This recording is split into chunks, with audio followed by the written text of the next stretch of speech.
Good morning friends, I am Rameshwar Jaju. Today's topic for discussion is international market entry strategies. So first of all deal with the term international marketing. It is nothing but application of different types of marketing principles to satisfy the need and wants of the people who are residing across the global world. So we have to satisfy the need about the global world. So here the first question is when to enter into the global world. So this question could be solved with the help of different solutions. First is the first mover advantage. If suppose you are the first mover in the territory, then definitely you got the advantage. It is also called as preemptive strategy. Second one is nothing but the wait and watch.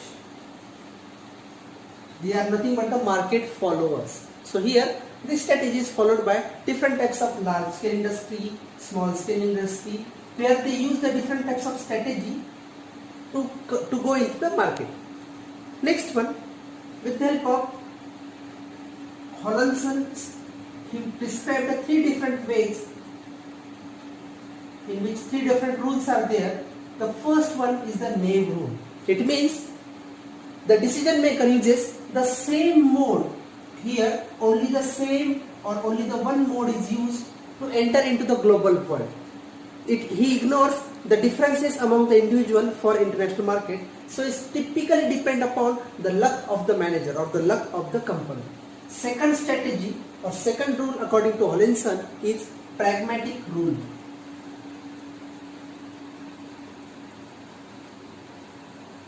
According to this rule, here the workable mode is opted by the organization. The workable mode or workable strategy in each market. It typically concerns to the time stage of the organization.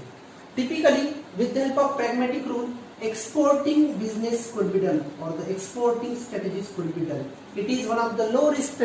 So exporting is the nothing but example of the pragmatic rule. Third strategy or third rule is the strategy rule. Here, after complete evaluation and systematic approach, one mode could be suited and one mode could be fixed by which company could enter into the international market. So this approach is typically used by the different large firms, where with the help of research and development different activities are carried out. So for the strategy rule, time and cost could be more. Next one, we deal with the different types of characteristics so that people want to go with global world. So the next question is how to go global. What are the different types of characteristics of global world? It includes first of all, when the local market is saturated, it means further expansion in the local market could not be possible. So during that time,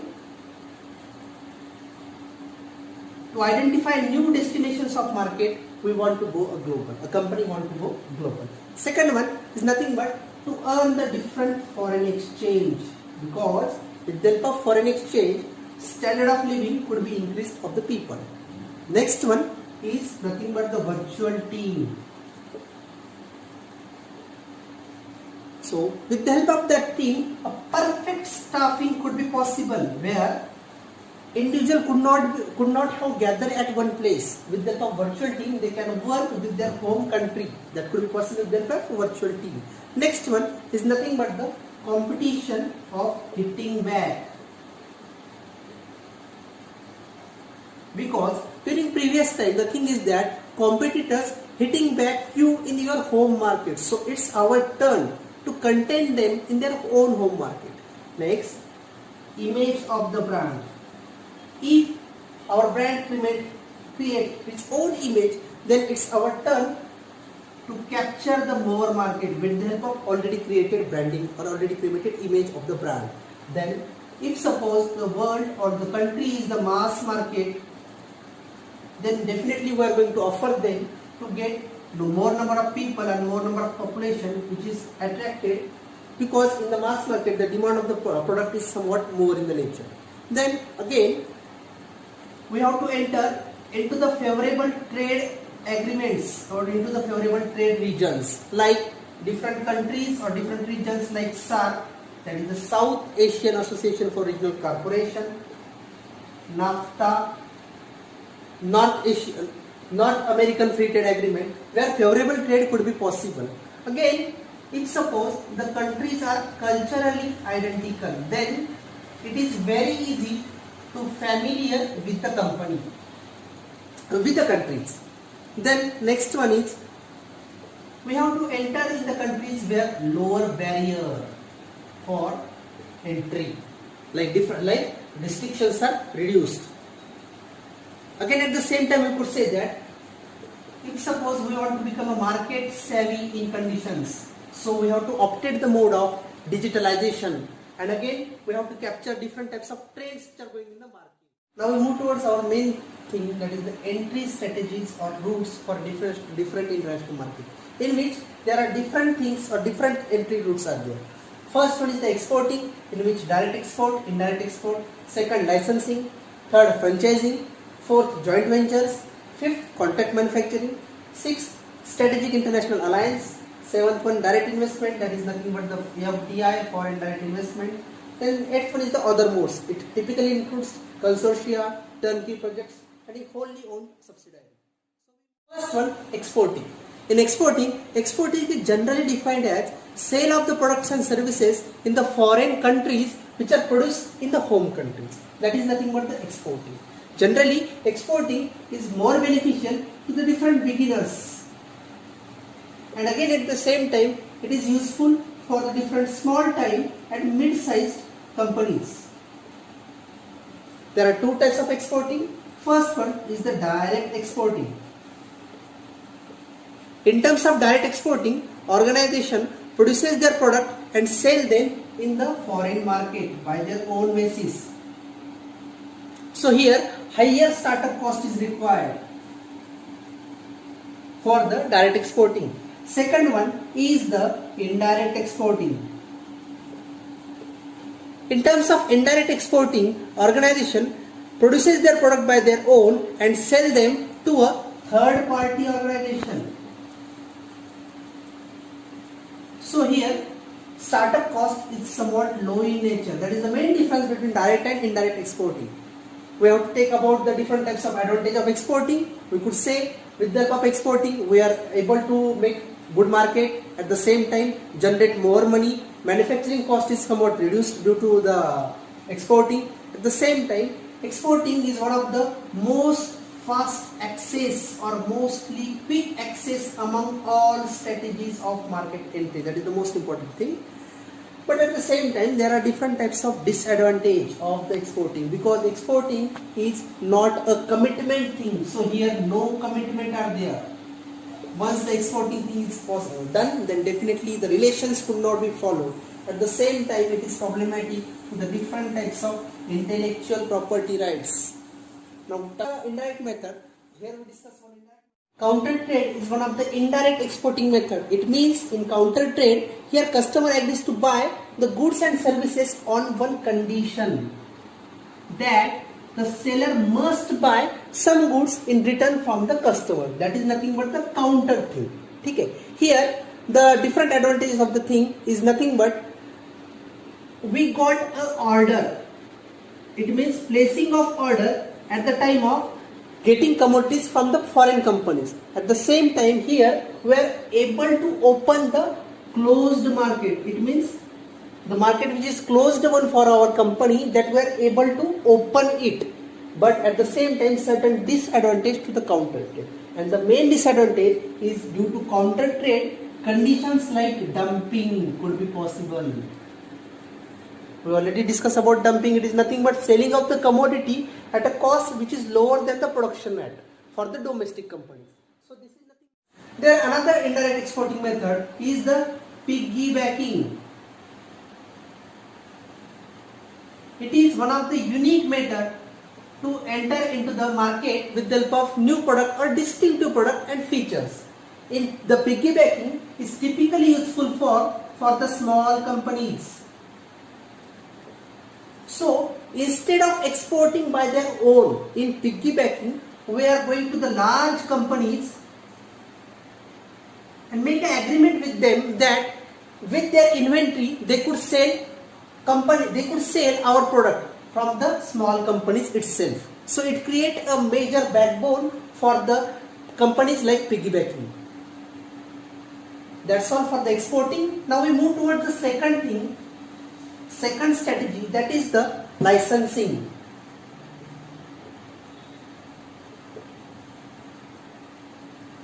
Licensing is nothing but the grant of permission by the licensor. Grant of permission by the licensor to the licensee. To use different types of intellectual property rights of the licensor, such that trademark, patent, copyrights for a defined condition and defined period. Most companies use this strategy because it is one of the low risk strategy to enter into the global market. Again, at the same time, it is somewhat quick or fast in nature to access to the global market. Again, we could say that there are certain advantages about the licensing, like we are able to identify the new markets. Again, it is quick to expand into the new markets. Again, for the licensing, no resources are required because IPR are already created by the host countries. Again, with the help of licensing, extra income could be created. No political risk in licensing. At the same time, investment is needed at up to a certain limit. But there are certain disadvantages for the licensing. Here, the reputation of the company is at stake, because if suppose we are giving our IPR to the home country or to the foreign country, and if they are not doing up to the mark with consider the quality constraint, then reputation of the country, reputation of the IPR is at stake. At the same time, here the major problem is that the partner become the competitor in the future, because once the license is over, the licensing duration is over, then the problem is that partner could use the different features, different things, and make a competition to the host country. So that could be the problem in the partner, and this could be the problem in different types of automobile industry in the world. After licensing, we move on toward the third, that is the franchising. Then we could say franchising is one of the unique measure to enter into the market. With the help of franchising, we could expand the business with a short period of time. Within a short period of time, we are able to access and expand the business throughout the geographic boundaries. So it is nothing but the strategy to distribute our goods and services. So what is franchising? So franchising is nothing but a legal agreement. It is one of the legal agreement which gives individuals or group the right to market companies' products or services with the help of one of the agreement. The agreement is nothing but the franchise. It is the agreement. Then who says the agreement is the franchisee, and who buys the agreement is the franchise. Is the franchisor.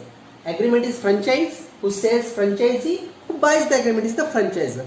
Here the main advantage is to take the different types of foreign exchange from the different host country where our market is not there. At the same time, in franchising we could say that somewhat long-term commitment could be there. Again, increase in revenue of the company, profit generation is somewhat more, and reducing the risk of opening the firm in the home country. Not necessary to open the firm. We are just giving the franchise to the different things. Again, at the same time, apart from the advantage, there could be certain disadvantage for the franchising. Main disadvantage is actually no manufacturing in the home country where franchising could be done. At the same time, here profit sharing is there. So in profit, share could be there. So profit is not only or fully owned to the franchise. That's why there is again problem. And again there is problem of reputation. we could see the examples of franchisee, like different types of McDonald's outlets. It is nothing but the example of franchising. So after franchising, we move towards fourth strategy, that is the joint venture. In joint venture, we could say it is nothing but the cooperative partnership. It is nothing but the cooperative partnership between two individuals or two businesses in which profit and risk could be shared at equal. So it is a cooperative partnership where profit and risk could be shared among the countries. In terms of joint venture, we could say two or more parties agree to invest their time, their equity at a shared basis, and there are different types of four things which is required for the joint venture. These are nothing but the both companies could be a legal one, legal entities are there. At the same time, management share, again sharing in the management for the both countries. We could say there are four things which is required. Legal entities should be there, again share in terms of the management. Third one, we could say that it is typically for the organization. Sharing is typically for the organization, not for the individual. And we could say equity positions. The positions are also shared. Positions are also shared in terms of joint venture. There are different advantages of the joint venture. Advantage like we could say returns could be increased for the company. More returns are there for the company. At the same time, financial strength could be increased, increasing financial strength. Again, reduction of risk could be there. At the same time, certain disadvantages are there. Disadvantage like challenges to find out the right kind of partner in terms of joint venture. It is one of the most risks. Again, at the same time, we have to compete with the competitor. Fifth one, contract manufacturing. So in terms of contract manufacturing, it is manufacturer that enters into the contract with a producer for the production of different types of components or products for that firm. So it is nothing but the type of outsourcing. So there are certain advantage like cost saving is there. Again, mutual benefits to the both countries, both countries. Quality could be at a higher level, and at the same time, economies of scale, because as we produce more and more, the per unit cost of a commodity could be decreased. That is nothing but the economies of scale. Certain disadvantage like lack of control. At the same time, relationship could not be maintained up to that level. Compromise in terms of making different types of qualitative or different types of constraints.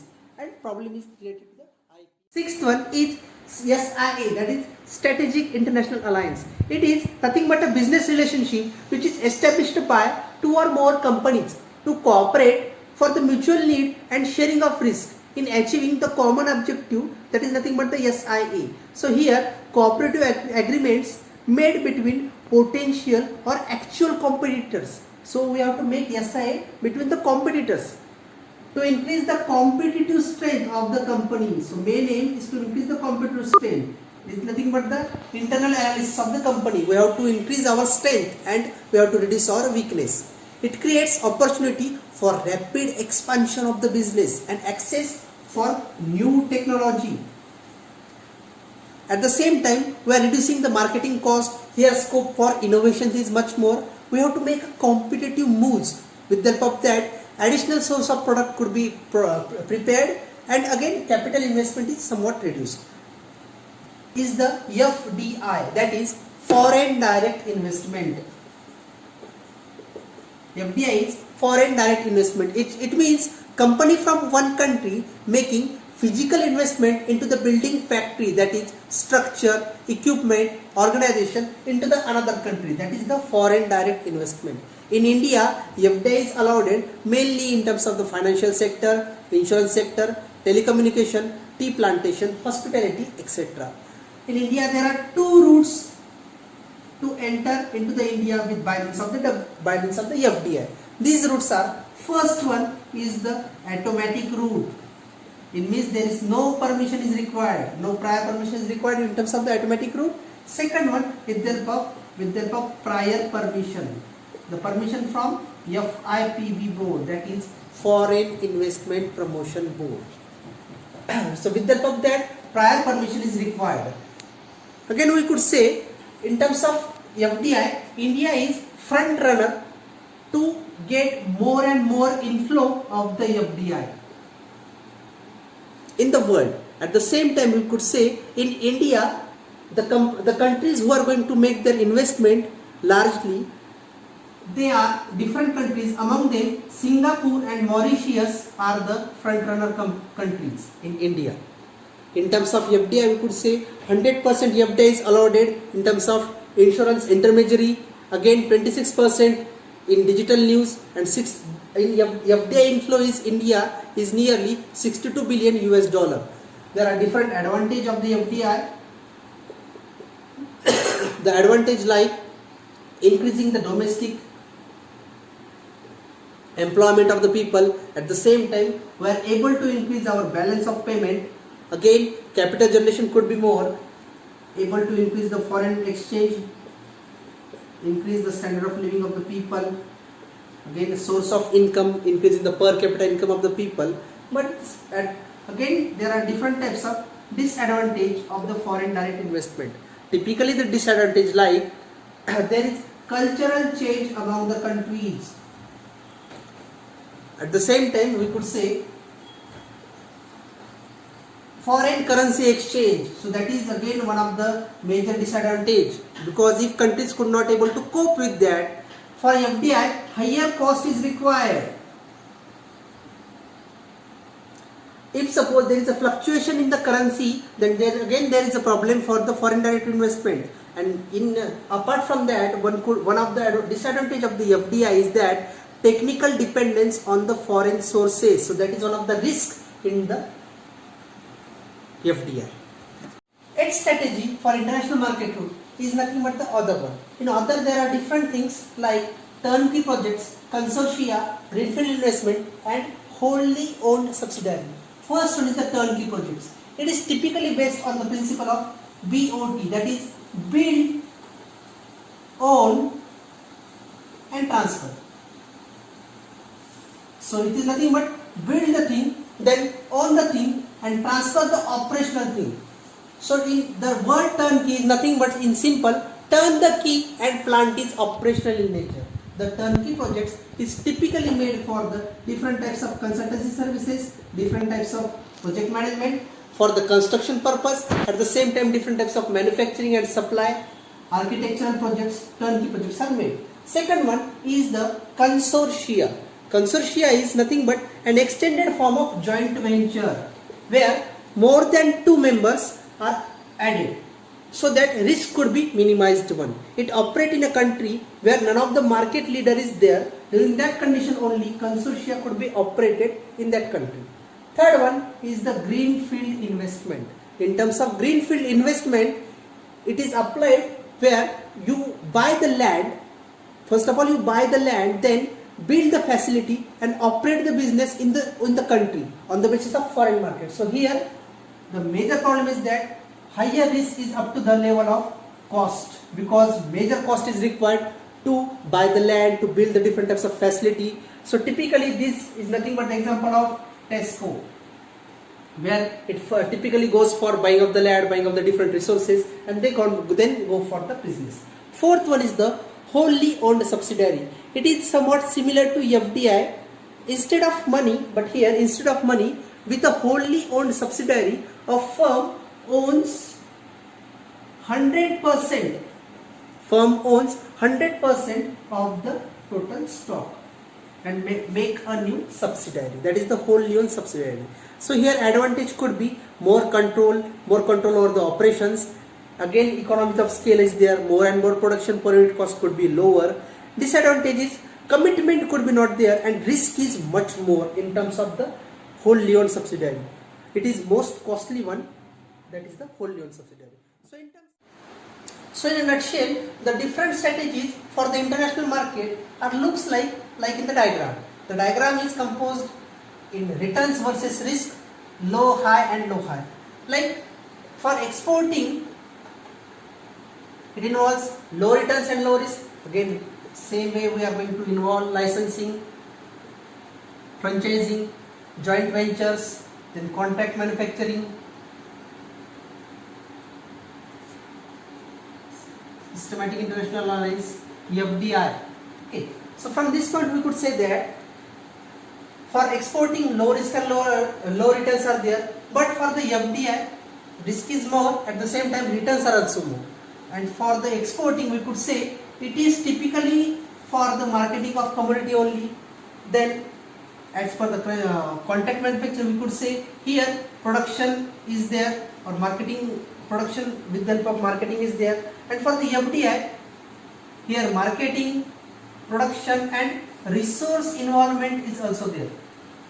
So it is a combination of all the things, like FDI, or we could say the wholly owned subsidiary, are there at a high risk. So in nutshell we could say that the risk is increased from here on, from the exporting till the FDI. So that is nothing but the whole strategy for the international market, starting from exporting till the FDI and other sources like turnkey projects and wholly owned subsidiary. Thank you. Hope you like the video. Kindly subscribe. Thank you.